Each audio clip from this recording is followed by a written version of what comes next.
मोदी जी तो हमेशा उल्टा सीधा ही स्टेटमेंट देते हैं। आपको तो पता है, वो चाय वाले कहते हैं। जब चाय वाले, उन्हें ना संविधान की पता, ना उनको भारत की पता, कुछ नहीं पता। वो तो फैशनबाज है, मॉडल है, वो तो कठपुतलियाँ हंसते रहते हैं, मुस्कुराते रहते हैं। बंगाल के इलेक्शन के लिए उन्होंने दाढ़ी इतनी लंबी छोड़ दी, बनने चले थे टैगोर, बन के क्या बैठ गए आसाराम बाबू।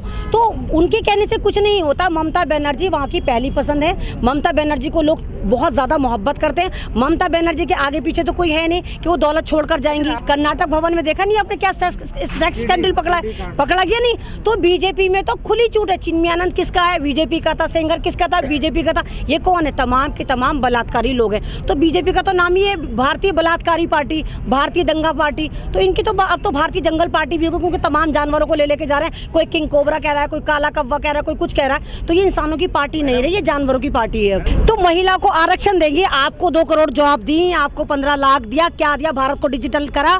तो इनकी किस बात पे आप यकीन करेंगे? अभी इन्होंने कहा था हम बिहार में 19 लाख जॉब देंगे, करा क्या है? वहाँ बिल ला के कल देखा तो आपने एमएलए को दौड़ा के मारा गया, विधानसभा में मारा है। तो इनकी बात का और गधे की लात का बिल्कुल भी यकीन मत करें, कब पड़ जाए। ये तो झूठों की सरकार है, सिर्फ जुमलाबाजी, जुमले फेंकते हैं। ऐसे ही बंगाल में फेंकने गए तो उसको बिहार समझ रहे हैं। बंगाल में बिहार में बहुत ज़्यादा फर्क है। वो बेचारे बिहार वाले होंगे जो तुम्हारा जुल्म सह लेते होंगे, वो बंगाल है। वहाँ पर सोच कर कदम रखना, क्योंकि ममता बनर्जी और बंगाली जो है वो इंतकाम लेने में बड़ा माहिर होता है, वो नहीं भूलता किसी बात को। तो इस बार क्या, पहले भी वहाँ बीजेपी नहीं थी, तो इस बार अगर ये सोच रहे हैं कि ममता को उखाड़ देंगे, ममता को जान से मरवा देंगे, और किंग कोबरा तक लेकर आ गए, मिथुन चक्रवर्ती लेकर आ गए, सारे जानवर सपोले अजदहा लेकर आ गए ये इंसानों के बीच में, तो क्या रिजल्ट रहा? किसको डसने की बात कर? जिस मिथुन चक्रवर्ती को ये कन्विंसिंग करा रहे थे, उसको एक सिंगल टिकट तक नहीं दिया।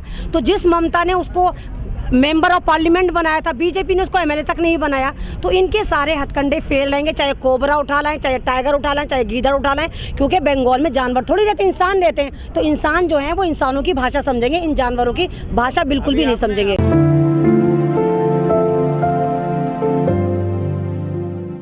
पूरे देश में विकास दुबे पैदा हो गए, जो आपने भी देखा था, यूपी में पैदा हुए थे और पुलिस उनका एनकाउंटर करने जा रही थी, उन्होंने पुलिस का एनकाउंटर कर दिया था। तो मोदी जी उसी विकास की बात कर रहे हैं कि हमारे जो गुंडे हैं, विकास दुबे जो अभी बंगाल में पैदा नहीं हुए, हम उनको पैदा करना चाहते हैं, लेकिन ममता पैदा ही नहीं करने दे रही। और आप देखिए कि किसी मुल्क की चीफ मिनिस्टर पर जानलेवा हमला करना अपने अंदर बहुत बड़ी बात है, कि ये तमाम नाथूराम गौडसे की टोलियों ने किस तरह ममता बनर्जी पर हमला करा। और जब ये नाकाम हो गए, अब इन्होंने तमाम बसंतियों को नहीं, अब जब ये नाकाम हो गए तो इन्होंने तमाम बसंतियों को, चाहे वो अंजना ओम कश्यप हो, चाहे वो रूबिका लियाकत हो, तमाम बसंतियों को वहाँ पर बंगाल में भेज दिया कि जाओ अपने मुजरे करो और रंग बिरंगी प्रोग्राम करके कहो कि अब इस बार जो है हमारी बीजेपी जीतेगी। उनके अपडेटें देखिए, वो बिल्कुल ऐसे ऊपर जा रहे हैं कि बस ममता 0 लेकर आएगी और तमाम सीटें मोदी जी लेकर आएंगे। अभी आप देखिए, रूबिका लियाकत ने और अंजना ओम कश्यप ने लाइव करा, और उसमें लोगों ने जो हाथ उठाया उन्होंने यही कहा कि हमें बीजेपी नहीं चाहिए, हमें ममता बनर्जी चाहिए। इनकी घोर बेइज्जती हुई, लेकिन ये तो जलील लोग हैं, इनकी बेइज्जती भी हो जाए तो बेइज्जती नहीं मानते, फिर भी कह जाएंगे कि नहीं हम विकास करके छोड़ेंगे, हम विकास दुबे को बंगाल में लाकर छोड़ेंगे। तो वहाँ तो ममता बनर्जी है, ममता बनर्जी को कोई हटा ही नहीं सकता, मैं तो नहीं मानती। वो जो जितने भी बलात्कारी हैं, क्योंकि बीजेपी ये कहती है कि बलात्कार करने का कॉपीराइट बीजेपी के पास है।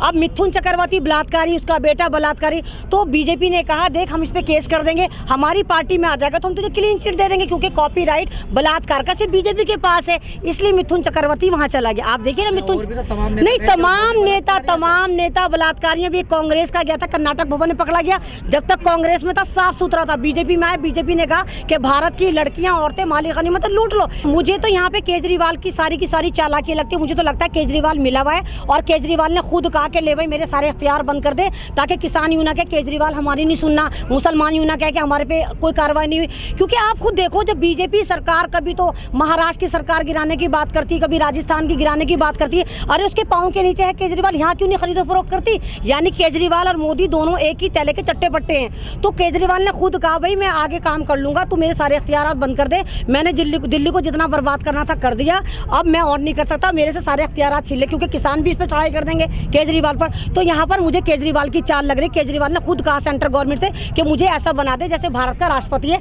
कि सिर्फ मैं मुस्कुराता रहूँ, मेरे हाथ में कोई पावर ना रहे। तो जहाँ पर भी इनकी सरकार बनती है वहाँ या तो सीए लेके पहुँच जाते हैं या हिंदू मुस्लिम लेके पहुँच जाते हैं। अब राम मंदिर तो लेके पहुँच नहीं सकते क्योंकि वहाँ का कोफ्ता तो फिनिश हो चुका।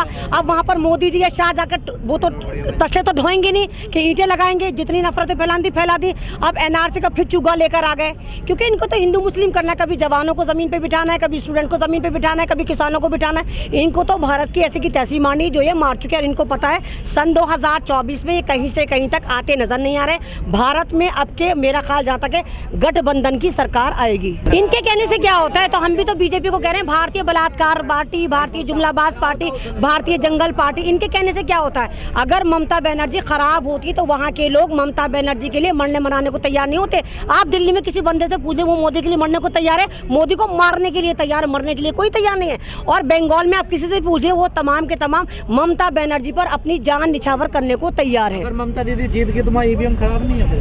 नहीं, ममता बनर्जी जीत गई तो ईवीएम तो अभी भी घोटाला करेंगे। हो सकता है कि ममता बनर्जी के हाथ में हो। बिहार में तो काफ़ी लूट माट मची थी, बहुत सारे ट्रकों में पैसा गया था। आप देखिए, मैं ये नहीं कह रही 100% बीजेपी ईवीएम में घोटाला नहीं कर सकती, मात्र 30% या 20% में करती है। लेकिन 70% जो है वहाँ पर फिर वोट खरीदो फरोख्त होता है। तो जितनी निचली कास्ट है उनको पैसे से खरीदा जाता है। तो यहाँ पर तमाम लोगों को समझना पड़ेगा, 10,000 में, 20,000 में, 500 में आप अपना वोट मत बेचिए। आप अच्छा नेता चुनकर लाइए, अच्छा लीडर चुनकर लाइए ताकि भारत का उद्धार हो, भारत में संविधान बचे। अभी संविधान खत्म करने की तैयारी कर रहे हैं। बिहार में आप देखिए हमारे मुल्क के एमएलए को दौड़ा दौड़ा कर मारा जा रहा है। विधानसभा में वो एमएलए थे जिनको विधानसभा में मारे, जो लाखों वोट जीत कर आते हैं। तो जिस मुल्क में विधानसभा में एमएलए पिट रहे हो, जहाँ पर जिस मुल्क में चीफ मिनिस्टर पर जानलेवा हमला हो रहा, वो मुल्क कहाँ तक सेफ होगा? वहाँ संविधान चल रहा होगा? नहीं चल रहा। पुलिस को इख्तियारात दे रहे हैं कि ना अदालत की जरूरत पड़ेगी, ना वारंट की जरूरत पड़ेगी, पुलिस किसी के घर में घुस जाएगी और जाके किसी को पकड़ लाएगी। तो ये यूपी बिहार को लूटने आए हैं। पहले यूपी को लूटा, अब बिहार लूटने पहुंच गए और ये सोच रहे कि बंगाल भी हमारी मुट्ठी में, लेकिन ऐसा होगा नहीं। अमित शाह तो कह रहे हैं जीत। अमित शाह क्या है? अमित शाह तड़ी पार है। क्या औकात थी अमित शाह की? अगर अमित शाह पर सही वक्त पे कांग्रेस ने कार्रवाई करी होती तो आज ये जेल में सड़ रहा होता। तो ये सारी कमी हमारी अपोजिशन की है। अमित शाह को किसने बनाया? कांग्रेस ने मजबूत करो। और अभी भी कांग्रेस अपोजिशन में नहीं है क्योंकि कांग्रेस ने 70 साल से हुकूमत की है। उसको तो अपोजिशन में बैठने की आदत ही नहीं है। उसको तो यही तमीज़ नहीं कांग्रेस को अपोजिशन में बैठा किस तरह जाता है, उसको नहीं है आदत। तो हमारी जो अपोजिशन है जब कमज़ोर हो गई, जब ये बीजेपी सरकार हिटलर बन गई है। तो इनके कहने से कुछ नहीं होता। तड़ी पार कुछ भी बोले वो तड़ी पार रहेगा, उसकी बात पे कोई यकीन नहीं करेगा।